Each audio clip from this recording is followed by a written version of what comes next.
So as you know, every single week I like to give you a quick stock market update, and this week is no exception. So here we go. Excited? Well, you should be. That's the S&P 500, closing pretty much at all-time highs, off a little bit.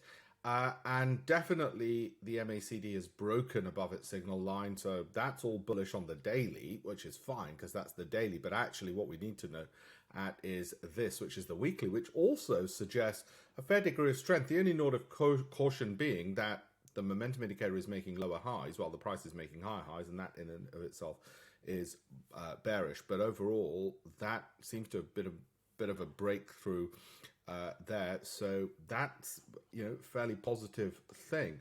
If I zoom in, you can see it there. It does seem to have broken through on that basis. Okay, so let's look at the next one. NASDAQ, similarly, daily has definitely broken through. And the weekly, a bit more sideways, this one, a little bit more undecided. What about the FTSE 100? Yes, definitely broken through on the daily. Weekly, similarly undecided, a bit more like NASDAQ, not a clear-cut case. The Dow broken through on the daily, and what a year we've had, by the way, in any event on all of these. But, look at that.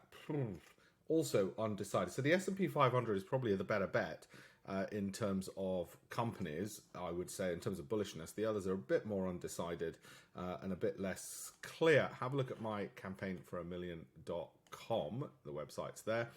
If you would like to learn a lot more for free on investing and the markets. I'm on a bit of a mission to teach 1 million people how to invest, and that includes giving free downloads of my books. Thank you very much.